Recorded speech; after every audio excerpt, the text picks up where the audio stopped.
Olá, tudo bem? Muito boa noite. Boa noite para você. Boa noite, Goiás. Estamos chegando para falar de um assunto que tem tudo a ver com a nossa cultura, em todos os sentidos. Nós vamos falar hoje de agronegócio. Agronegócio que impulsiona o crescimento desse país e que, na opinião de quem trabalha com ele, com agronegócio, deveria ter sido mais valorizado, deve ser mais valorizado e, ao contrário, não é. Um dos resultados está aí, esse descontrole, inclusive, sobre o preço dos alimentos, que vem do agro. Por que está acontecendo essa situação?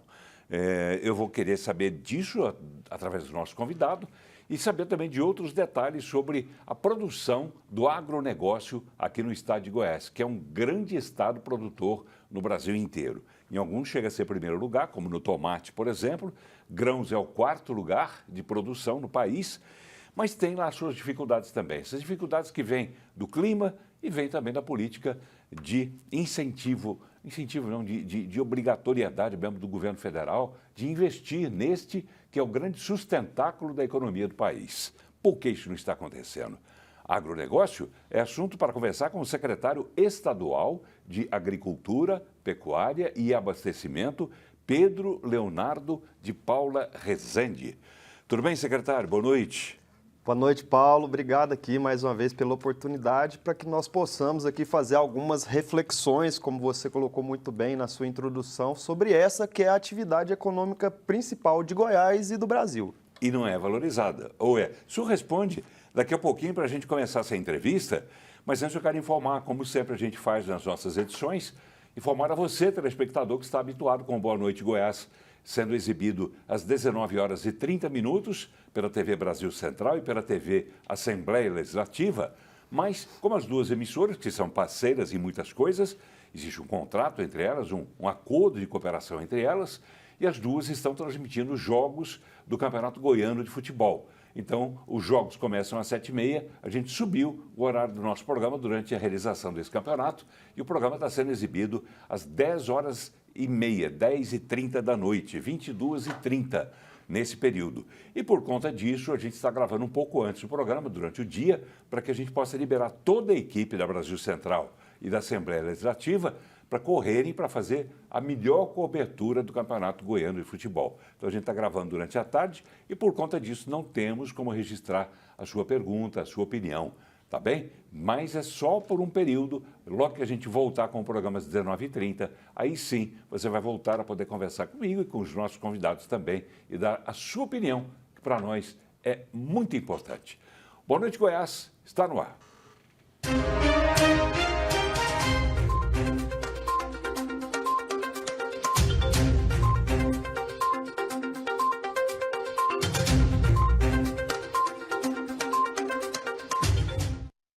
Muito bem, boa noite, Goiás. Recebendo hoje o secretário estadual de Agricultura, Pecuária e Abastecimento, Pedro Leonardo de Paula Rezende.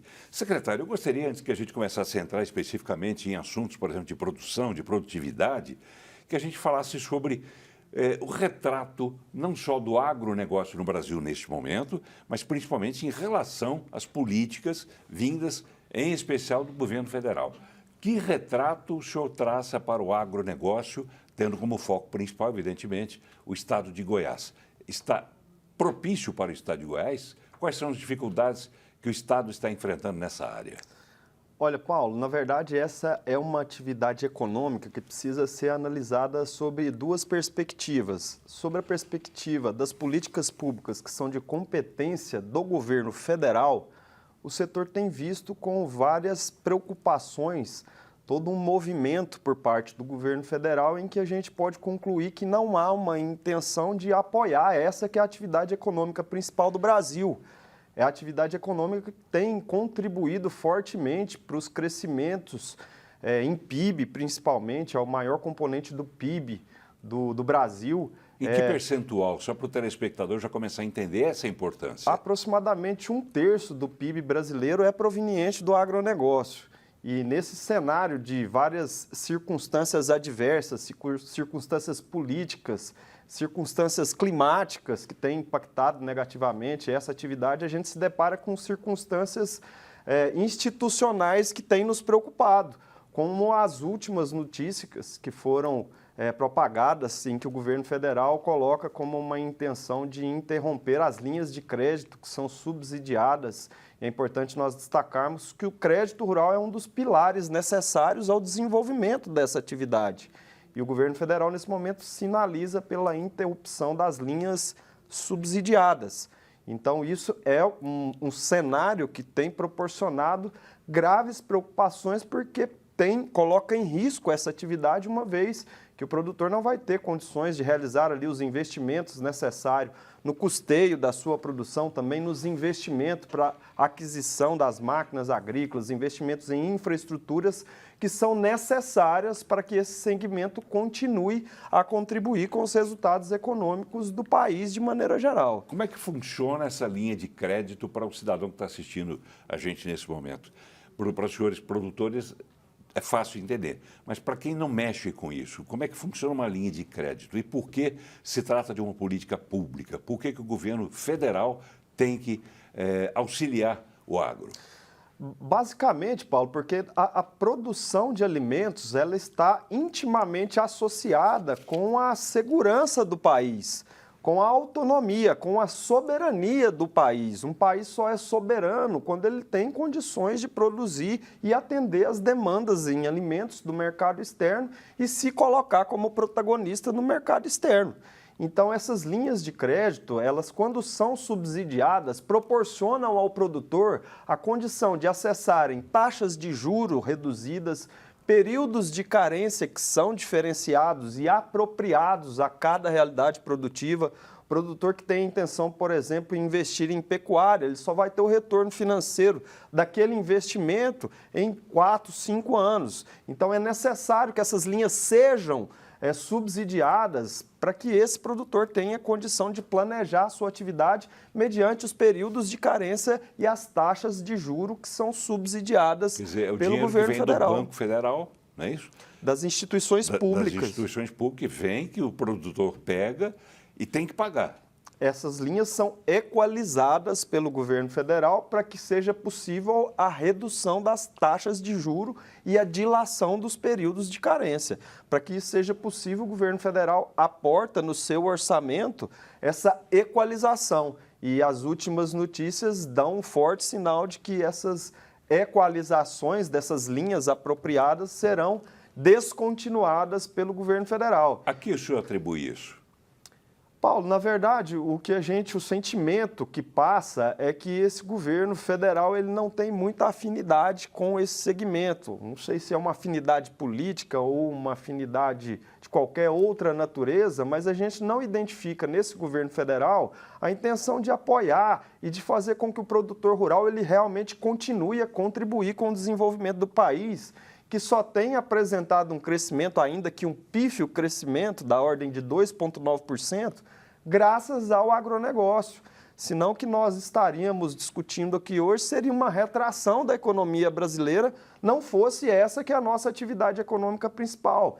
E uma outra notícia que nos preocupa também, uma notícia dessa semana, é todo um movimento do governo federal e uma intenção principalmente dos parlamentares que têm afinidade com o governo federal, de taxar as exportações, sob a justificativa de que isso pode impactar de maneira positiva os preços dos alimentos no mercado interno, o que é uma falácia, né? Uma vez que... Quer dizer, sobre taxar a exportação de alimentos. As exportações de alimentos. E é importante Por que o alimento aqui no Brasil está tão caro assim, embora Existe Lula não reconheça? Uma série de fatores, Paulo, mas só para concluir o raciocínio da nossa preocupação com relação à taxação das exportações, é importante a gente lembrar que 82% do superávit da balança comercial brasileira é proveniente dos produtos que são exportados pelo agronegócio. Então, é mais um dos fatores que explicam a importância do agronegócio para a economia do país, que tem toda uma vocação produtiva fundamentada no agronegócio. Em outras palavras, estão querendo matar a galinha dos ovos de ouro. Exatamente, essa é a preocupação e é algo que a gente tem realmente que voltar o nosso olhar às lideranças políticas, aos nossos representantes parlamentares, valorizando sempre aqueles representantes políticos que têm afinidade com esse segmento, até para que o Estado de Goiás tenha condição de continuar prosperando. E a gente falou do crescimento pífio do Brasil de 2,9%. Os relatórios do governo federal indicam que o Estado de Goiás cresceu, em média, o dobro da média de crescimento do país, com a média de crescimento em PIB estimada em mais de 6%. Então, isso demonstra que a atividade do agronegócio para Goiás ela ainda é mais impactante para os resultados econômicos. Então, o Estado que tem a sua vocação produtiva fundamentada nessa atividade vê com ainda mais preocupação todo o movimento do governo federal em prejudicar essa atividade que é a nossa atividade econômica principal. Claro, que acaba respingando aqui, né? Claro, e mais uma vez, a produção de alimentos, o produtor precisa ser valorizado por todos esses fatores, mas principalmente pelo fato de que a segurança alimentar e a soberania do país, ela está associada e vinculada à capacidade que o país e que o Estado tem de produzir alimentos. Então, além da preocupação de matar as galinhas, a galinha de ovo, dos ovos de ouro, como você colocou, isso irá ter um impacto negativo sobre a soberania e a segurança alimentar da população. Secretário, como é que o senhor vê esses dois momentos do presidente Lula, né? Lá atrás, não tão atrás assim, mas ele prometeu que se ele fosse eleito, mais uma vez como acabou sendo, as pessoas voltariam a comer picanha, voltariam a beber a sua cervejinha, ou seja, prometeu picanha, mas agora está às voltas com essa alta dos preços dos alimentos. E ele sugere, por conta disso, que as pessoas procurem coisas mais baratas, ao ponto de virar meme, e nos memes as pessoas não perdoam e dizem que Lula está querendo dizer o seguinte, ó, se você não tem dinheiro, está caro, não coma. Quer dizer, virou meme. Isso é um meme que está circulando nas redes sociais e todo mundo viu isso. Esses dois momentos de Lula, como é que o senhor avalia isso? Paulo, na verdade, seria cômico se não fosse trágico, né?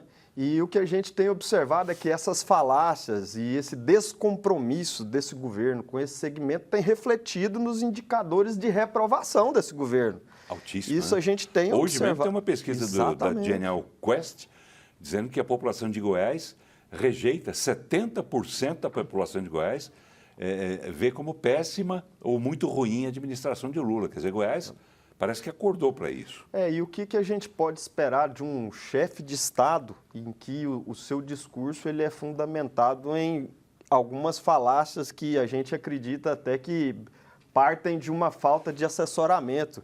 As últimas que foram propagadas, ele chega a falar até que que precisa comer ovo, ovo de ema. O último discurso dele na Petrobras, ele chegou a mencionar que não come gasolina. Bebe álcool, mas não come gasolina, então não está muito preocupado com o preço de gasolina. Então, todo esse discurso, Paulo, ele só reforça a tese de que esse governo federal não tem nenhum compromisso com aquela que é a atividade econômica principal, que é a única forma de proporcionar segurança alimentar para a população, de fazer com que os alimentos cheguem a preços acessíveis, principalmente às camadas mais vulneráveis da sociedade. Todo esse discurso explica muito dessa rejeição e desse descompromisso que esse governo federal tem com todas essas questões que envolvem a produção de alimentos. Com essas dificuldades todas, ainda assim, a produção de alimentos no Brasil ela é bastante alta. E eu gostaria de saber do senhor, porque a gente ouve aqui e ali, vê informações até em matérias, dizendo que o Brasil sustenta o mundo. Não é exatamente isso, mas ele sustenta em grande parte, boa parte também da população mundial. O Brasil sustentaria, com essas exportações, quantas pessoas no mundo todo? Paulo, existem estimativas de que até 2050, 1/3 de todo o alimento produzido no mundo será proveniente do Brasil. E eu acho que não tem nenhum outro país que tenha o potencial de atender a crescente demanda por alimentos que a gente observa no mundo.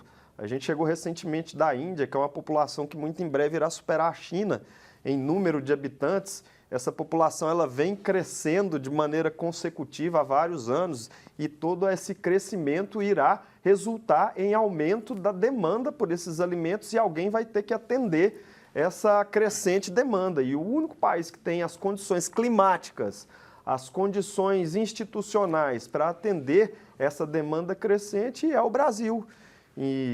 Eu costumo dizer, Paulo, que o produtor rural brasileiro, o produtor rural goiano, ele é por natureza um resiliente.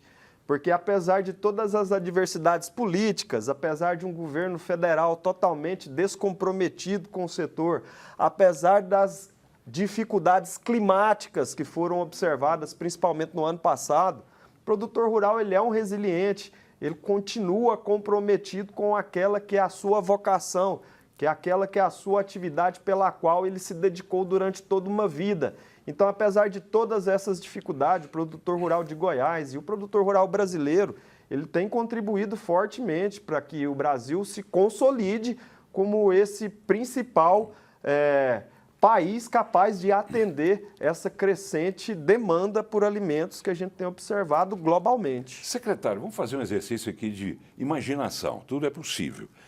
Nesse momento, o Lula está tendo esse tipo de comportamento, de relacionamento com a classe do agro. Imaginemos, nas próximas eleições, que Ronaldo Caiado, que pretende ser presidente do Brasil, que é defensor do agro, como é que seria a política para o agro no governo de Ronaldo Caiado, que destoaria totalmente de Lula? O que é que mudaria caso estivesse lá no lugar de Lula, Ronaldo Caiado?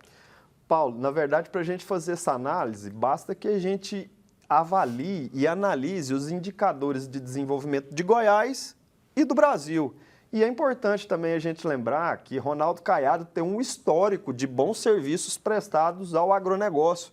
Não é uma pessoa que, por oportunismo, vai se colocar como defensor nesse momento em que a gente vê o quanto o governo federal está descomprometido. É importante a gente lembrar que na reforma constituinte de 1988, Ronaldo Caiado foi o responsável por materializar na nossa Carta Magna as diretrizes sobre o direito de propriedade das propriedades rurais. Durante a reforma constituinte foi o nosso maior líder, o maior defensor, então é uma pessoa que tem um histórico de bons serviços prestados, tem um compromisso com o segmento, e isso explica o fato de que Goiás tem alcançado os melhores indicadores econômicos e de desenvolvimento, inclusive social, devido a esse compromisso que Ronaldo Caiado tem com o segmento produtivo, que é o grande responsável por nossos resultados positivos. Isso em Goiás ainda é mais impactante, é uma situação ainda mais latente, porque Goiás tem uma vocação produtiva ruralista, fundamentada no agronegócio. Então, isso explica os resultados, como os resultados da balança comercial, em que Goiás tem apresentado sucessivos recordes de exportação, graças à produção, à produtividade agrícola, graças às políticas públicas que têm sido exercidas por esse governo em Goiás e que têm permitido que o segmento rural continue a contribuir com os resultados de desenvolvimento de Goiás. Imagina-se, né? Eu estou imaginando aqui que nessa possibilidade que Caiado está tornando cada vez mais concreta de vir a ser candidato a presidente da República, assim como ele foi em 1989, que além da segurança, que é a grande bandeira dele, talvez ele venha a trabalhar também essa questão do agro, que é fundamental também, que é alimento na mesa dos brasileiros e possivelmente, né, quem sabe, né, tomara que aconteça, até com Lula, ainda com Lula, né, que os alimentos baixem de preço, né, e que Ronaldo Caiado consiga fazer também alguma coisa nesse sentido, porque é um absurdo você ter um país com dimensão continental como o Brasil, com todas as condições, até climáticas, embora hajam as adversidades, mas tem tudo para ser um grande produtor, um produtor mundial. Né? O senhor disse que vai responder em 2050 por 30%, um terço da alimentação do mundo todo. É muita coisa. O senhor falou sobre Índia também, vou aproveitar o gancho para falar sobre essa missão. O senhor esteve lá? Estive lá, Paulo, e saí extremamente impressionado com o potencial e com as afinidades que o estado de Goiás tem com a Índia. Não conte tudo agora não, guarde para depois que a gente exibir essa reportagem, que é do Jean Diego Luiz, que vai falar sobre essa viagem com fins de buscar parcerias entre a Índia e o estado de Goiás nas áreas de tecnologia, saúde, sustentabilidade e outras. Vamos ver. Foi a primeira missão do governo de Goiás à Índia. O governador Ronaldo Caiado viajou acompanhado de secretários, todos com o empenho de realizar trocas de negócios entre os dois países. Olha, eu enxergo ainda como sendo um mercado extremamente promissor. Eu enxergo a Índia como sendo um mercado ou um país que o Brasil deveria abraçar com mais carinho, produzir melhores parcerias. É um país que precisa daquilo que chama-se segurança alimentar e que nós podemos garantir isso a eles.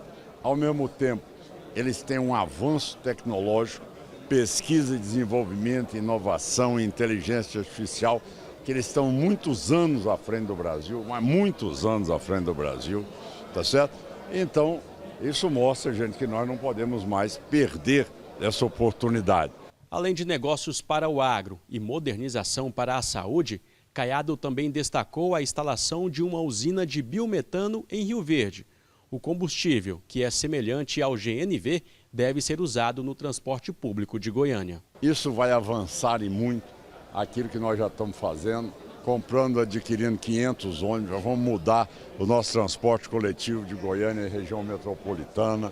Enfim, vocês estão vendo que cada dia é um desafio novo e cada dia nós temos que buscar parceiros.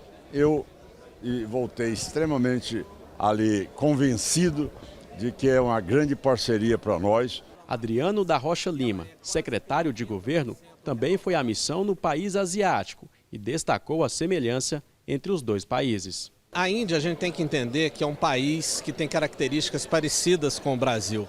Apesar de ter uma área territorial menor e uma população maior que o Brasil, mas ele está num estágio de crescimento e desenvolvimento parecidos. Nós temos também condições climáticas muito similares. Então, algumas pautas o Brasil e a Índia conseguem caminhar junto com cooperação, por exemplo, na área de transição energética. Outros secretários também comentaram sobre a missão.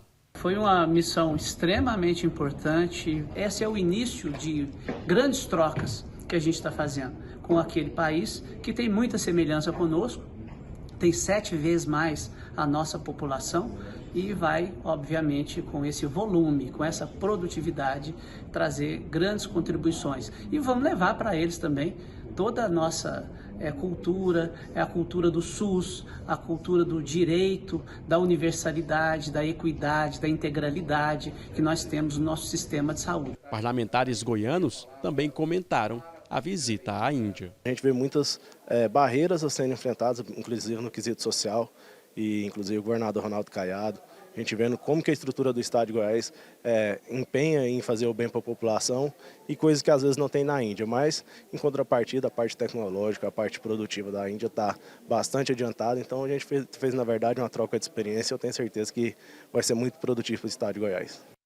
Tá bem, vamos ouvir agora, então, Pedro Leonardo de Paula Rezende, que é secretário estadual de Agricultura, Pecuária e Abastecimento. O senhor disse, na hora que a gente tocou no assunto de Índia, que o senhor voltou extremamente bem impressionado. Com o quê? Paulo, na verdade, eu voltei extremamente positivo com as possibilidades e as convergências que o Estado de Goiás tem com a Índia. A gente identificou uma série de afinidades em que a gente visualiza de maneira concreta que essa cooperação técnica pode ter efeitos positivos de maneira bilateral, tanto para a Índia quanto para Goiás. Uma população que muito em breve irá ultrapassar inclusive a China e com o diferencial de ser uma população mais jovem. A demanda principal é pela aproximação comercial, até pela essa potencialidade que o Estado de Goiás tem de exportar alimentos devido a essa crescente demanda que ocorre na Índia. Além disso, também o compartilhamento de tecnologias. A Índia é um país extremamente desenvolvido com relação ao desenvolvimento tecnológico, à implementação de técnicas de inteligência artificial e outras metodologias que eles estão bem mais avançados do que a maioria dos outros países do mundo. E durante todas essas visitas que foram realizadas, foram assinados uma série de MOUs, de acordos de cooperação, em que a gente terá a possibilidade de ter o compartilhamento dessas tecnologias. Está previsto também que Goiás irá receber uma delegação de pesquisadores da Índia nas áreas diversas da agricultura.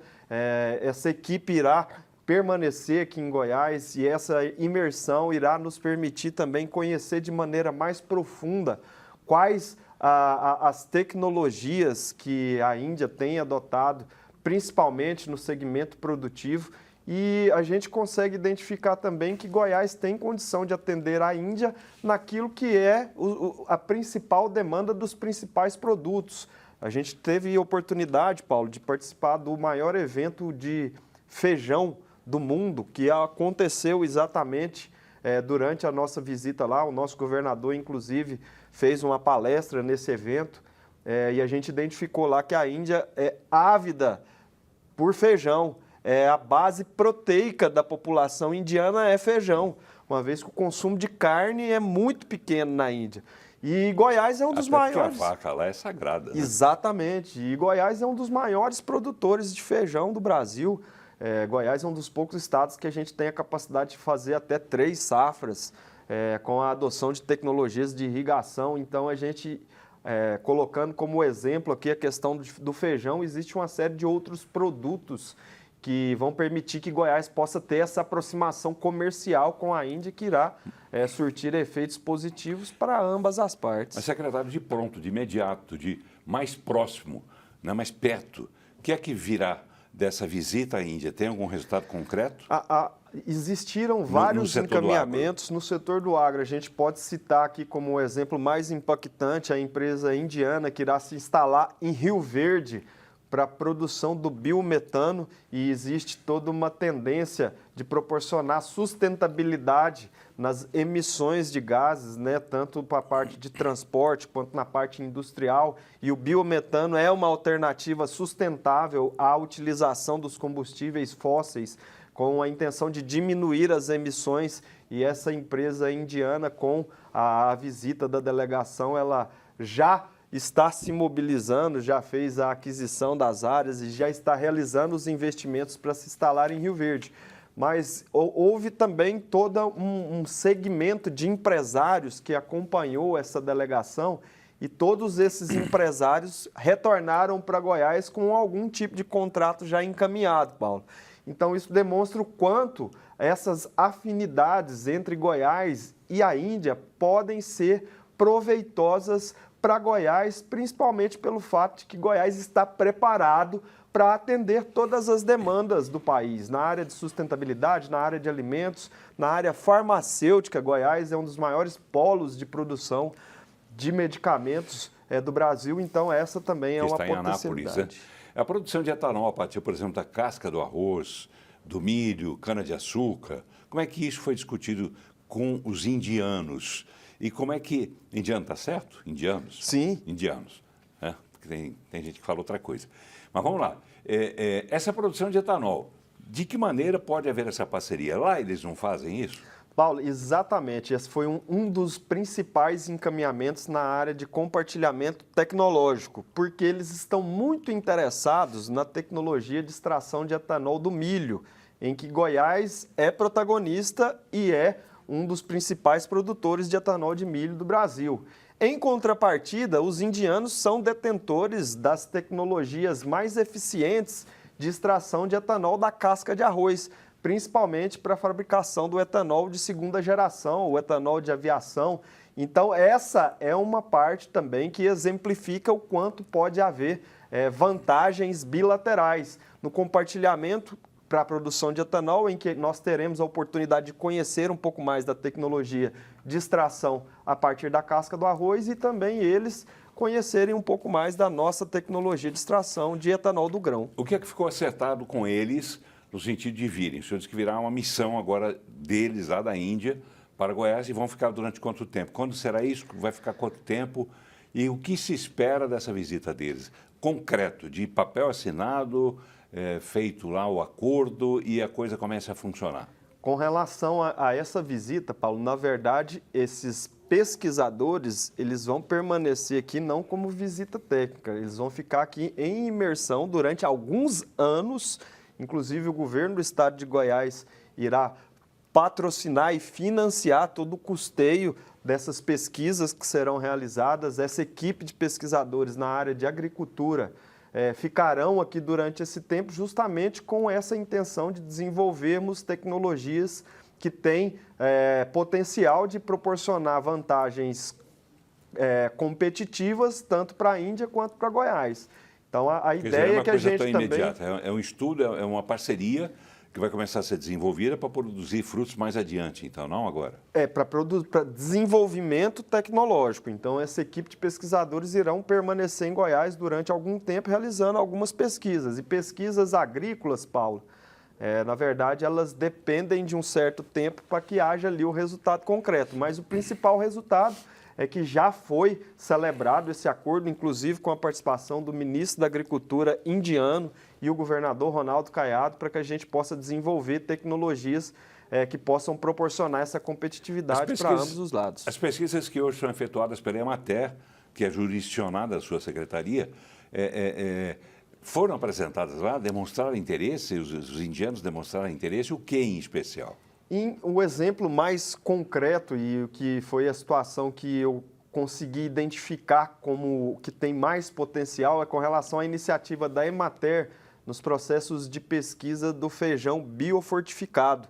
Eles ficaram extremamente interessados nessa tecnologia, até porque a Índia tem como foco principal das suas políticas públicas não só a segurança alimentar, mas também a segurança nutricional, que são duas questões diferentes. Eles se alimentam bem?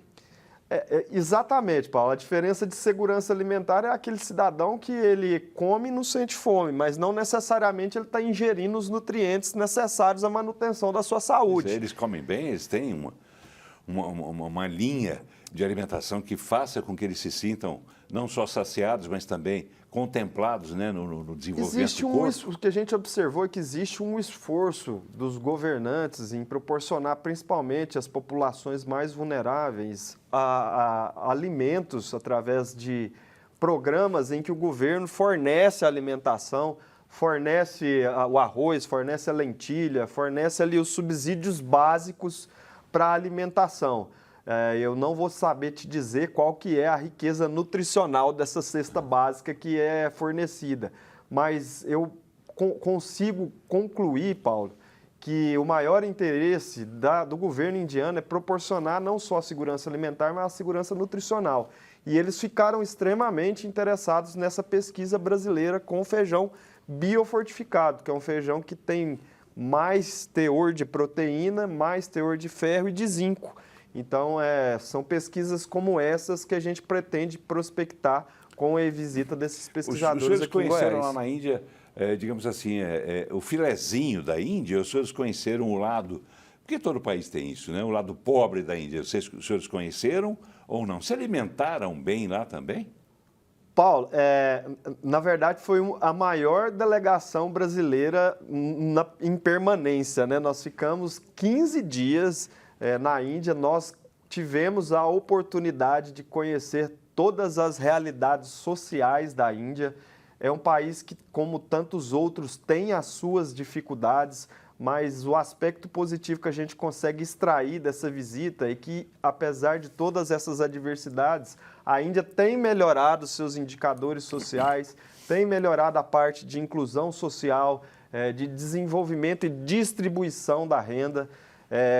Tive muita dificuldade em me alimentar, inclusive emagreci 3 quilos durante esses 15 dias, mas por uma questão de hábito, né? A gente está habituado aqui com arroz, feijão, carne, e lá é algo que dificilmente a gente vai ter acesso com facilidade, né? Então eu tive grandes dificuldades. Então não tem muita semelhança no nosso prato daqui com o prato de lá, o nosso cardápio com o deles. É totalmente diferente, é outra realidade. E ainda assim nós temos o que exportar para eles? Principalmente com relação a alimentos proteicos. Pois é, mas a carne animal, carne de boi e de vaca, eles não querem. A de vaca, não. A de frango tem a dificuldade pelo fato de que o governo indiano ele taxa em 100% todas as importações de carne de frango. Então, o maior potencial que a gente tem é realmente com relação à exportação de grãos. O indiano tem como a sua base alimentar proteica os grãos, e principalmente feijão. E Goiás registrou um recorde, né, na produção de grãos na safra 2024-2025. A chuva, claro, ajudou, tem ajudado bastante. E a reportagem que vai mostrar isso para a gente é da Isabela Mendes e imagens do Solimar Fernandes. Vamos ver. Na fazenda da Luzanira, em Bela Vista de Goiás, as chuvas em abundância contribuíram para uma plantação de 1.334 hectares de soja. As chuvas estão sendo assim bem distribuídas, né, o volume delas, e isso facilita bastante. A agropecuarista explica que o sistema de rotação de cultura, alternando entre os grãos de milho, soja, milheto e girassol, fortaleceram o solo. Outro diferencial importante foi o uso de fertilizantes agrominerais, que além de sustentáveis, deixam o solo fértil. Aumenta a riqueza do solo, diminui custo. E é importante também para o meio ambiente, porque todo esse esterco, ele é voltado para a natureza, ele não vai para os córregos e nem as nascentes. Segundo a Secretaria de Agricultura, o recorde alcançado também é atribuído ao aumento da produção da soja e do milho, que são impulsionados pela exportação e o trato animal. É utilizado como base da alimentação animal e é também fonte de comércio internacional. Quando a gente fala dessa importância, a gente exporta muito farelo de soja, óleo de soja, outros commodities também que são exportadas e traz também, então, como esse resultado principalmente favorável. Hoje, o estado de Goiás exporta quase todo o grão, quase toda a produção de soja para o principal parceiro comercial, que é a China, e também tem ampliado mercados nesse sentido. Para a Luzanir, trabalho duro, dedicação, união familiar e bem-estar da equipe são qualidades-chave para todo o ecossistema de produção no campo. Esse relacionamento familiar, o relacionamento de funcionários, né, de parceiros que trabalham conosco, toda essa integração, não só do sistema, mas a integração de gestão, tudo isso facilita para uma boa produção.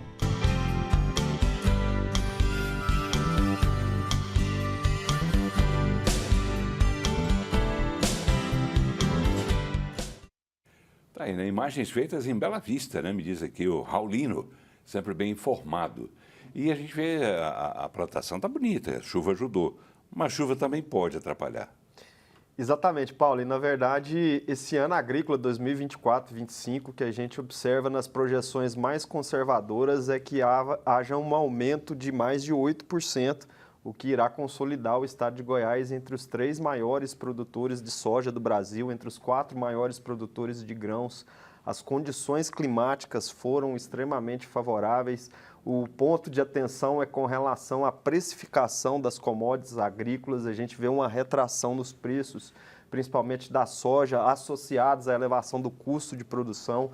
Mas o que a gente avalia com relação a esse ano agrícola é que realmente será um ano em que irá colocar o estado de Goiás como protagonista na produção agrícola do Brasil. E o diferencial... Ainda assim, estando atrás do Mato Grosso, né? Exatamente, mas o diferencial... Mato Grosso do Sul e Paraná. Com relação à soja, Goiás está atrás do Mato Grosso e Mato Grosso do Sul. Com relação à produção de grãos, a gente está posicionado atrás do Paraná no 4º lugar.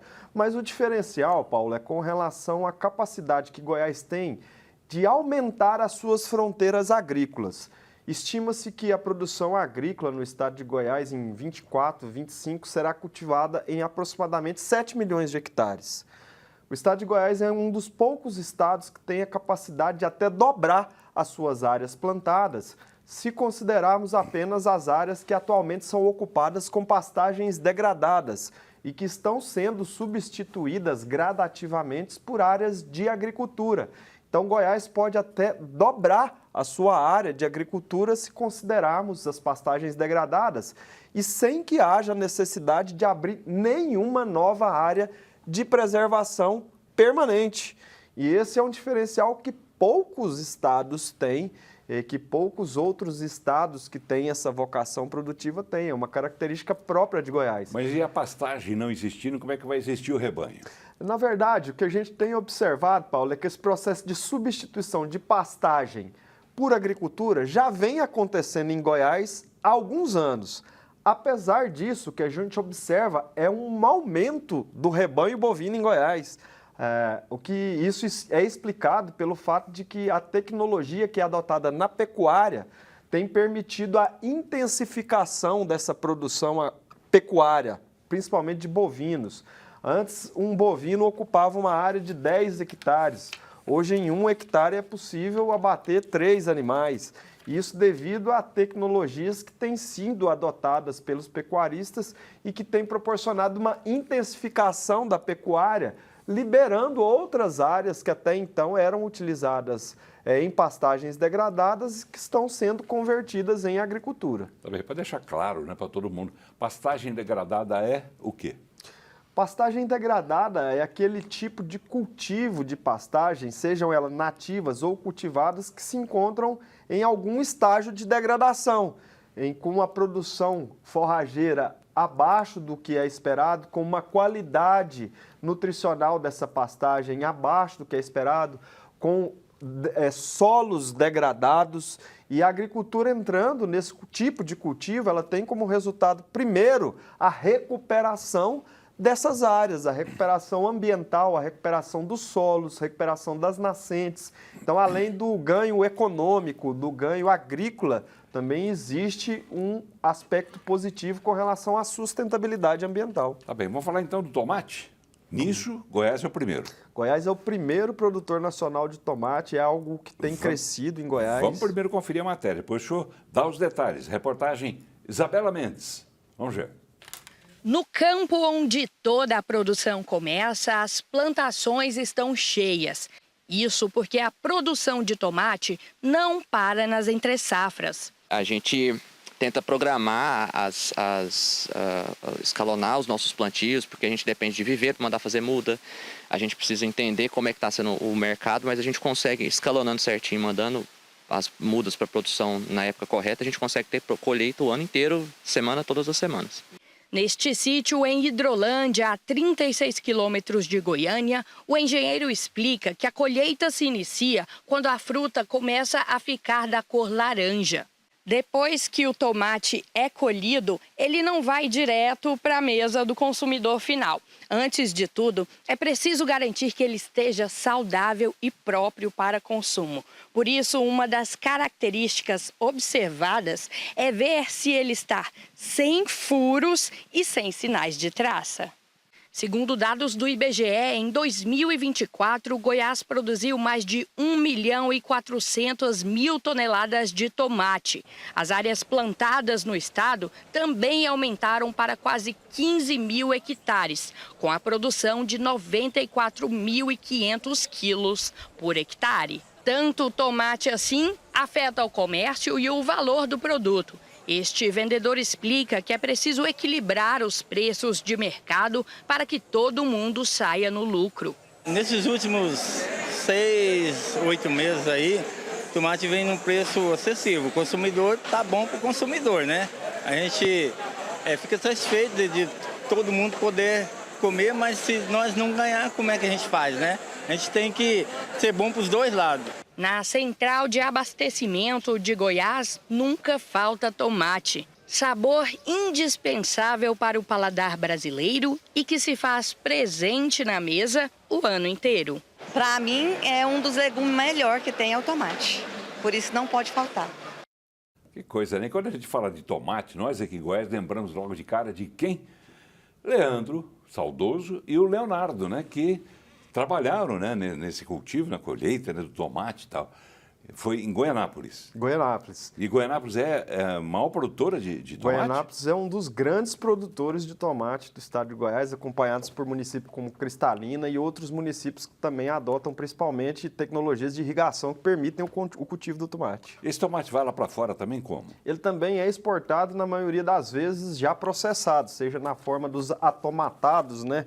Extrato, ketchup, é um produto com menor tempo de prateleira, então ele geralmente é exportado na sua forma processada. Eu quero falar um pouquinho também sobre um assunto que até conversei antes sobre isso com o senhor, laranja. Eu me lembro quando eu vim para cá, meus irmãos já estavam aqui, porque somos todos de Bebedouro, que era tida como a capital nacional da laranja, meu cunhado também, o Melci, o Antônio e o Ângelo, o Santos.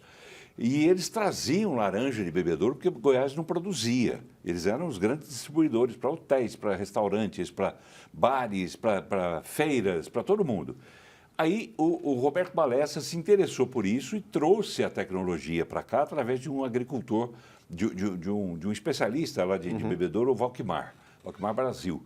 Como é hoje, eu estou falando aqui dos anos 70, como é hoje Goiás no sentido de produção própria de laranja? Paulo, na verdade a gente já falou aqui da soja, a gente já falou do tomate, já falou de tantas outras culturas e eu fico refletindo aqui do quanto Goiás é diferenciado no sentido da sua diversificação das cadeias produtivas, né? Isso é uma vantagem competitiva que poucos estados têm também, a sua capacidade de diversificar as cadeias produtivas. O estado de Goiás, como você colocou muito bem, há pouco tempo atrás era um forte importador, né, de laranja, hoje é também um dos maiores produtores de laranja. São Paulo, como você citou, teve uma série de adversidades, principalmente com relação ao greening, que é uma doença que dizimou várias produções lá, várias áreas de laranja, e Goiás está atento para que esse problema não ocorra aqui, principalmente pelo fato de que Goiás está cada vez mais crescendo em produção e em produtividade de laranja. A Agrodefesa é o órgão que tem como competência principal proteger as lavouras da incidência dessas doenças que podem impactar negativamente. Estão fazendo isso. Eu lembro que em Bebedouro havia festa, né? Quando tinha aqueles problemas lá na Flórida, que prejudicava a produção de laranja nos Estados Unidos, né? E Bebedouro faturava, né, como nunca, né, com a venda de laranja para lá. Mas isso aí é laranja boa, né? Aquela laranja para exportação mesmo, aquela coisa maravilhosa. Vamos falar de uma coisa interessante também, porque você fala de produtores rurais, você tem que pensar também na capacitação dessas novas gerações para esse trabalho no campo, para atuar no campo. E existe, por parte do governo de Goiás, um colégio, um agrocolégio que levou o nome do ex-governador Maguito Vilela. E tem um detalhe interessante, quando conclui o curso, o aluno obtém 2 diplomas, de nível médio e também o de profissionalizante. Reportagem do Alex Atanásio e Tiago Costa. Vamos ver. A iniciativa busca capacitar esses jovens estudantes para atuar no campo, impulsionando o desenvolvimento do agronegócio em Goiás. Se você pega o aluno e você deixa ele num colégio todo o tempo, ele vai esquecer de como é que é o trabalho na terra, tá? Então, aqui não, ele fica 30 dias aqui, vai para casa aplicar o que ele aprendeu aqui, depois volta e fica mais 30 dias. Então, essa pedagogia a gente chama de alternância. Com esse sistema de alternância, 30 alunos agora voltam para o seu regime de aulas normais e para o convívio com a família, e outros 30 passam a viver a experiência aqui no Agrocolégio Maguito Vilela. Nós tivemos com a turma A, estávamos com a turma completa, foram agora para o tempo comunidade e a nossa expectativa é do retorno desses alunos de voltarem para o tempo escola. Então a gente acredita que com todo o trabalho que nós fizemos, pela paixão que eles estão pelo agrocolégio, a gente acredita que é um desafio, mas que vai ser um sucesso a volta deles. Alunos como Davi e a Mariana estão de olho no futuro no agro. Quando eu terminar o curso, né, no 3º ano, eu quero fazer a prova do concurso da EMATER, né, aplicar todas as minhas experiências no campo, né, na minha família, e querer mais se profissionalizar na área, fazer uma faculdade. Começar a fazer um curso técnico, né, em agricultura e aplicar minhas técnicas no campo, na minha comunidade, perto da minha fazenda onde eu moro, aplicar minhas técnicas lá em casa, mostrar para os meus pais, para as pessoas próximas a mim e mostrar tudo que eu aprendi aqui no agrocolégio, tudo que é possível fazer com várias coisas. Pedro, você como é da área, né? Você é zootecnista e trabalha nessa área há muito tempo, já foi presidente da EMATER. Como é que você vê, quer dizer, jovens já entusiasmados para entrar nesse mercado? Exatamente, Paulo. E o resultado principal dessa ação de capacitação do governo do Estado de Goiás através da EMATER é o estímulo à questão da sucessão familiar. Esses cursos que são oferecidos, eles são destinados prioritariamente a filhos de produtores da agricultura familiar. Muitas vezes o jovem se vê desestimulado a continuar a atividade da família, então ações de capacitação como essas que estão sendo coordenadas pela EMATER terão, entre tantos resultados positivos, impactos importantes sobre a questão da continuidade e da sucessão familiar e da inclusão do jovem no sistema produtivo. que é uma coisa natural. É a vocação do Estado, a vocação do Centro-Oeste, o agronegócio. Então é natural que você tenha também esse treinamento, essa capacitação para os jovens que vão chegar ao mercado de trabalho. Isso é fundamental, né, para a perpetuação, digamos assim, desse desenvolvimento de Goiás na área do agro. Com certeza, e para o jovem também se sentir estimulado a dar continuidade àquela vocação produtiva da sua família. Muita gente antigamente tinha até assim, um certo receio de dizer que era ligado ao agro, aquela coisa toda, mas virou moda, né? Goiás se assumiu. Hoje é motivo de orgulho, né, Paulo? A gente se identificar com esse segmento que tem proporcionado tantos resultados positivos para o país e para Goiás em particular, que tem essa vocação principal. Legal. Faltou falar, tem duas coisas ainda sobre as quais eu quero falar com o senhor, mas uma delas é a questão do material genético que é produzido por algumas pessoas, por algumas empresas. Mas tem a Estância, e aí eu vou falar da Estância Tamboril, que é de um trabalho maravilhoso, que é do Amarildo, né? Amarildo, que comanda essa estância, e ele tem também um outro trabalho na área de incentivo às pessoas para que elas não desanimem nunca, né? O Amarildo eu quero trazer nesse programa quando for ao vivo, para que ele possa conversar com você. Mas nós estamos lá porque alta qualidade, animais selecionados têm contribuído para enriquecer o Banco de Genes Bovinos do Estado. Vamos ver. Quando o assunto é produção de embriões, Goiás dá aula. Não é à toa que o estado possui o maior banco genético de gado leiteiro da América Latina. O gado leiteiro atrai a atenção de investidores de todo o mundo. A Estância Tamboril, no município de Bela Vista de Goiás, foi fundada em 2008 e possui mais de 1.000 animais de diversas raças. Com isso, a fazenda atrai olhares de investidores de todo o planeta. O ano passado, a gente recebeu aqui, em um só dia, 11 embaixadores, 3 ministros. Então, a fazenda, em um ano, a gente recebeu aqui muitos embaixadores, muitos ministros que vieram aqui em busca da genética, em busca da tecnologia, que é essa tecnologia que nós implantamos em todas as fazendas, que é através do embrião, né, embrião in vitro, que juntamente leva toda a tecnologia, ensinamento, o know-how, a gente implanta todo um sistema onde a gente consegue levar a nossa genética. A propriedade é uma das líderes no estado e a produção de animais é 10 vezes maior do que a média nacional. A fazenda em si virou um banco genético, né? Onde a gente tem aqui várias doadoras, aqui a gente tem aproximadamente 300 doadoras e várias outras novilhas que amanhã se tornarão doadoras. Então nós conseguimos aqui, através desses animais, reproduzir animais em outras propriedades em tempo real. O que nasce hoje aqui vai nascer na propriedade de quem adquire conosco. Então as pessoas ganham muito tempo, ganham muito dinheiro e ganham muita tecnologia, know-how.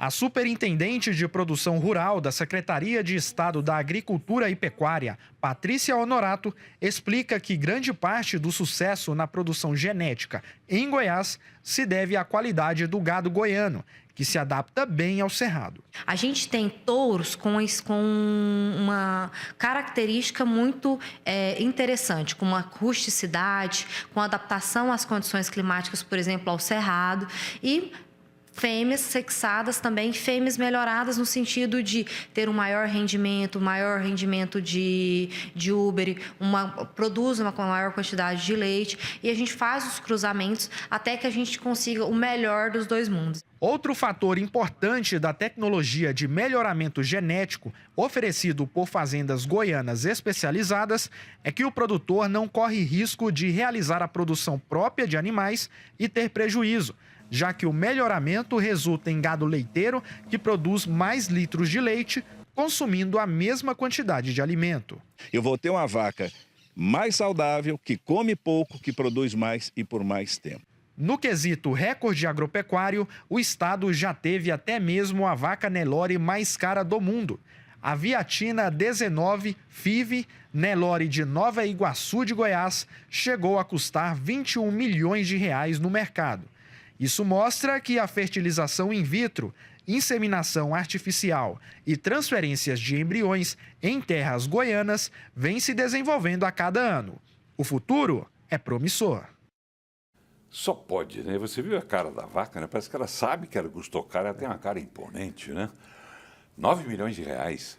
A Marilda Gonçalves, né, que tem esse trabalho maravilhoso que eu disse também nessa área de incentivar as pessoas a nunca desistirem diante das adversidades, e escreveu o livro O Mestre das Conquistas, que é ele começou lá de baixo, não é isso? Exatamente, realmente é motivo de grande orgulho termos aqui uma genética que é reconhecida mundialmente. Inclusive na visita para a Índia, tentando conectar essa situação, toda a base genética de Goiás veio na Índia, né, no começo do século, né? A gente foi para a Índia buscar essa genética.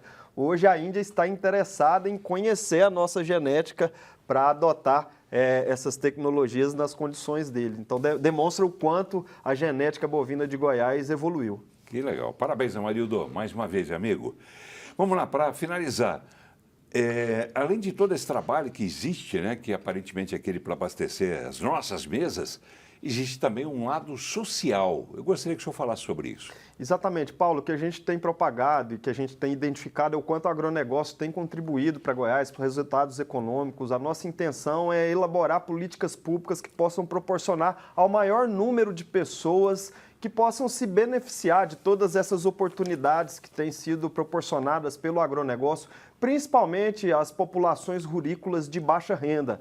Então, dentre todas essas políticas públicas, a gente destaca o Goiás Social, que é uma ação de capacitação, Paulo, em que a gente leva os cursos de capacitação para os agricultores familiares e, associado a esse certificado, esse produtor recebe um cartão do Goiás Social com um valor de até R$5.000, em que ele pode adquirir todos os insumos coerentes ao tema da capacitação que foi realizada. Então, se ele realiza um curso de avicultura, ele pode comprar ali a tela de galinheiro, as matrizes, toda a ração, os insumos, para que ele possa iniciar uma atividade ou melhorar uma atividade já existente de forma a proporcionar o objetivo principal, que é a melhoria de renda dessas famílias, proporcionar cidadania, desenvolvimento e inclusão social, que são as principais diretrizes do nosso governador, da nossa primeira-dama Gracinha Caiado, que é a nossa grande líder inspiradora das ações e das políticas sociais do Estado de Goiás, que tem proporcionado resultados significativos na redução